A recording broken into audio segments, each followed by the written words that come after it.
Alô amigos, hoje o Gin das Selvas inaugura uma nova empreitada, criando uma nova playlist em seu canal, cujo nome será Nem Só de Jogos Vive o Homem, cuja temática será centrada nas andanças pelo mundo feitas pelo Gin. Nada mais correto que iniciar essa jornada com a sua mais recente aventura, em direção a Alagoas, no Nordeste brasileiro, mais especificamente São Miguel dos Milagres, em 25 de março de 2022.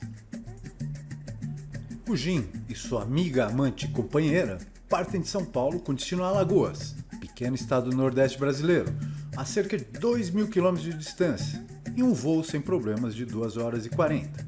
Chegando no aeroporto internacional de Maceió, onde um transfer nos aguardava, partimos em seguida em direção ao litoral, através de estradas surpreendentemente boas. E, 140 km e 1 hora e 40 depois, chegamos a São Miguel dos Milagres. Pouco inspirador, mas geralmente as primeiras impressões não são as que mais valem. Enfim, prossigamos. Esta região, cujos primeiros relatos históricos relevantes datam de em torno de 1630, durante a Guerra Luso-Holandesa, foi palco de várias batalhas durante a ocupação do Nordeste pelos holandeses, que entre idas e vindas durou cerca de 25 anos. A cidade tem esse nome devido a um certo caboclo pescador que achou uma estátua de São Miguel Arcanjo no mar e, após isso, curou-se de uma pereba, ou chaga, que seja, que o incomodava há muito tempo, enunciando assim um milagre atribuído a São Miguel, e é esta a história do nome da cidade. Irmã menos conhecida da localidade de Maragogi, encanta pela manutenção de um certo isolamento e rusticidade, o que a preservou relativamente intacta do turismo selvagem no pior sentido da palavra. Após a viagem, fizemos um breve reconhecimento do local e jantamos na própria pousada, indo em seguida repousar no chalé, pois a ideia era acordar cedo e explorar a região. No dia 26 de março, exatamente às 8 da manhã e após o maravilhoso jejum, partimos pela praia em direção ao sul, no sentido da Barra do Camaragibe. A praia é extremamente adequada para se caminhar, com uma areia firme, que permite com que se caminhe com certo conforto mesmo na maré mais alta. Mas é importante dizer que existe uma grande variação na maré, e quando a mesma está baixa, o prazer da caminhada é muito maior. À nossa direita, intermináveis coqueirais. Essa região já foi o maior produtor de cocos do Nordeste, e a qualidade e doçura da água de coco que tomamos lá é simplesmente impressionante. Voltando à caminhada, o que realmente impressiona é a cor e matizes da água do mar, de um verde brilhante absurdo.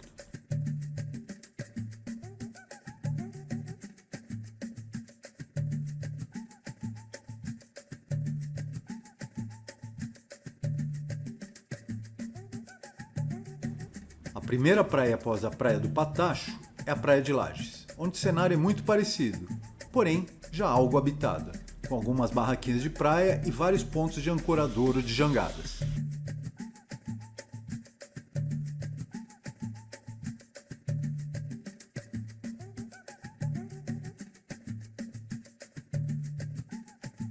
Em seguida, a praia de Tatuamunha, cujo cenário idílico só foi quebrado pelo encontro de propriedades cujos donos, certamente arrogantes e prepotentes e imbecis, eleitores típicos de uma certa criatura, avançam sobre a praia com seu aterro e criam um paredão de concreto para tentar impedir com que o mar, que vem subindo já há algum tempo, arraste seus templos do mau gosto para o fundo.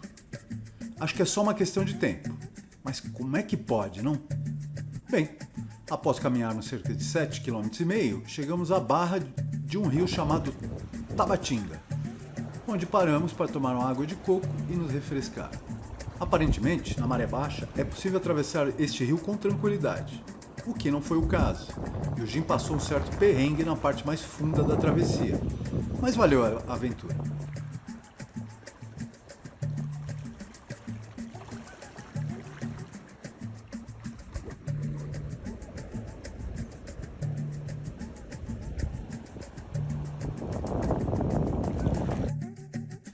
A caminhada prosseguiu por cerca de mais 12 km, de forma tranquila, sempre com a variação impressionante da cor do mar e esparsos pontos de ancoragem das jangadas à esquerda, e vastos coqueirais e algumas barracas de praia à direita. Finalmente, cansados e desidratados, chegamos à igrejinha onde os notáveis do Rio de Janeiro e de São Paulo costumam fazer casamentos nababescos. Foi, na verdade, uma grande decepção, pois o acesso à igreja não é permitido pela praia e, para falar a verdade, tirando a localização ótima de frente para o mar, tem pouca coisa interessante. Bem, o fato é que, cansados, frustrados e desidratados, o Jim e sua parceira resolveram tomar a deliciosa aguinha de coco em uma pousada nas imediações, onde não pudemos descansar os corpinhos maltratados nem mitigar a sede atroz, pois a pousada estava fechada para um dos 6 casamentos que ocorreria na maldita igreja. E tivemos que caminhar mais cerca de 1 quilômetro até poder satisfazer os nossos desejos. Bem, enfim, o Jim empacou e resolveu não dar mais nenhum passo e contratou um buggy para a volta. No caminho de volta, passamos por cerca de 7 povoados, muito parecidos uns com os outros, alguns mais arrumadinhos, outros mais caidinhos, onde existe comércio local. Nada muito interessante, pelo menos não no estado de espírito que o Jim se encontrava.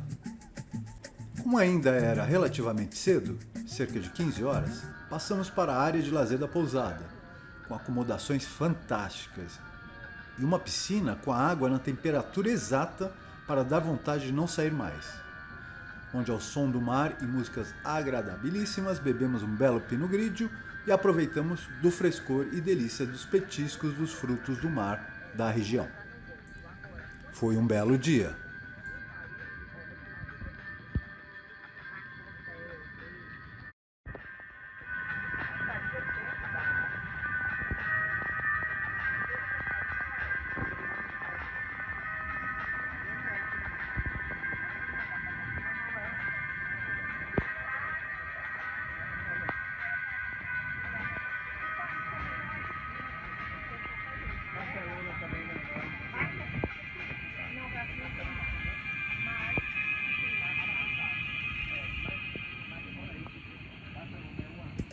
À noite, fizemos uma reserva no Bistrô Patrícia, parece que é um must, mas o Jim é de São Paulo e, para não dizer outra coisa, é exigente demais.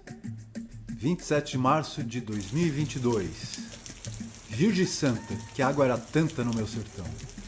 Mas foi ótimo, pois meu corpinho cansado pedia por uma trégua e passamos o dia intocados.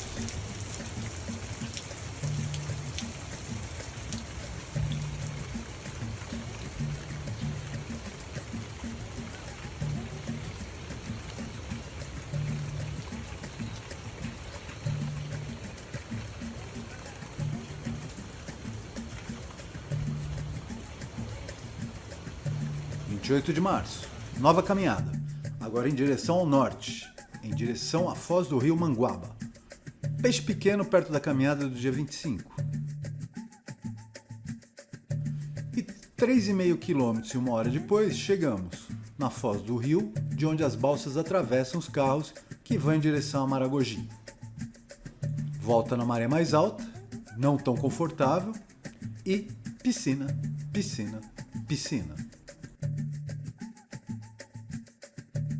29 de março. Minha amante, amiga e companheira não se aguentou e foi caminhar e pegar um toró na praia. Enquanto isso, o Jim basicamente morgou no chalé, depois morgou na rede, depois morgou na piscina e voltou a morgar no chalé.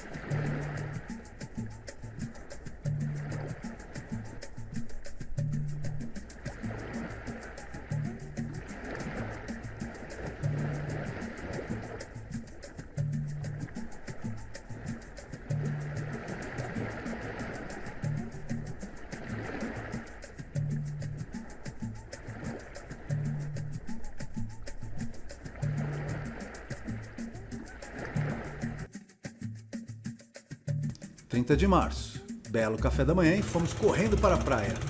tomar a jangada em direção às famosas piscinas naturais da região, para as quais recomendo fortemente o uso de tênis ou daquelas sapatilhas para caminhar, pois as havaianas não desempenham muito bem embaixo d'água.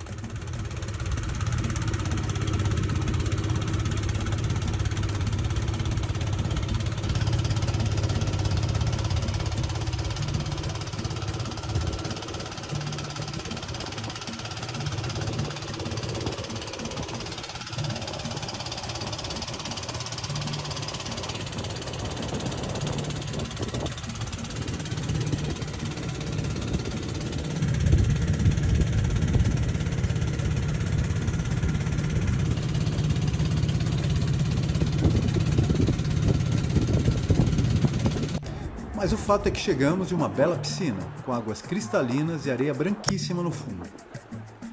Algo muvucado, para dizer a verdade, mas belo mesmo assim.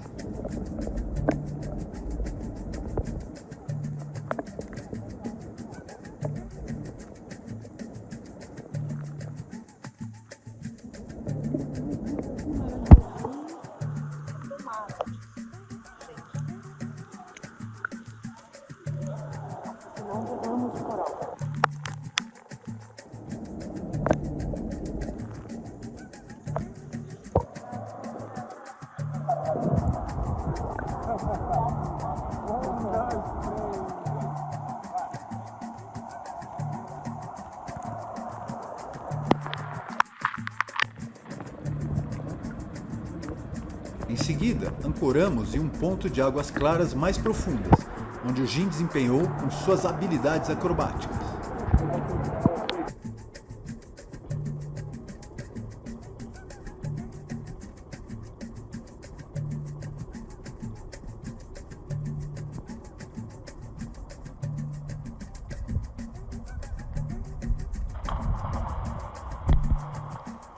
Preciso melhorar o meu mergulho.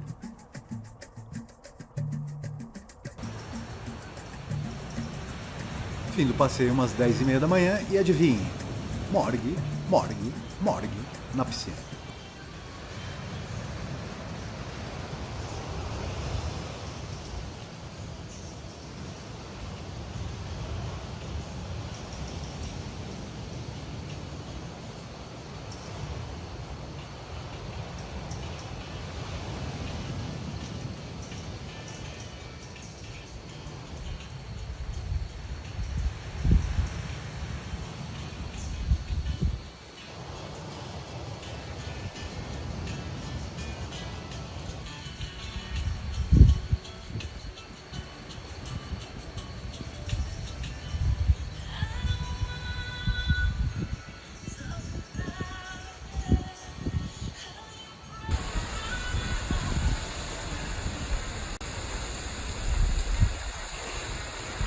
Dia 31 de março, tchau São Miguel e viagem sem intercorrências para São Paulo. Bem, amigos, com isso o Jim se despede mais uma vez, esperando que vocês tenham aproveitado. Fiquem bem, fiquem seguros. Saravá!